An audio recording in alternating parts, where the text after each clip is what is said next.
2025-yil 13-mart Black Splendor olxo'rlar ekilgan kartadamiz.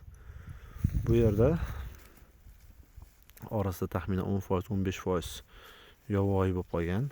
Shu sababli bu yil bularni madaniyga almashtirish uchun harakatda boshlaganmiz.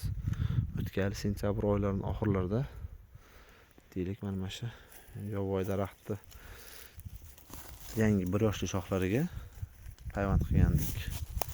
Mana ko'rish mumkin. Sentyabr oyida payvand qilganmiz va mana mart oyida 2025-yil martida tevasini kesyapmiz. Sababi mana amar kelib kurtaklarimiz ushlab o'syapti. Atrofdagi hamma shoxlarni olib tashlaganmiz. Endi albatta yonidan ozgina shox chiqaradi. Bularni birda tozalab turilsa, bir pasdan bitta, ikkita, har bir ko'ziga ikkitadan uloq qilganmiz daraxtga.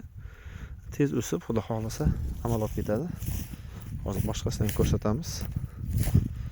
Mana bunda ham iloji boricha pastroqdagi shoxlarni ulatganmiz, pastroqda bo'lsin deb. Mana bu ham ushlabdi. Xuddi shunday mana bunisi ham ushlabdi. Bu hatto bu yil meva ham qo'ysa kerak, menimcha.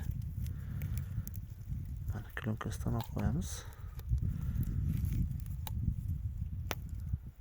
Ko'rish mumkin. Iloji boricha ulama qilganda pastroqdan qilishni tavsiya qilaman. Kurtak payvand qilsa ham mana bemalol katta daraxtlarga bo'ladi, ushlaydi. Xudo xolasa yaxshi natija beradi. Black Splendorlarimiz ham mana ancha amalab qoldi. Hali ozgina bor gullashiga.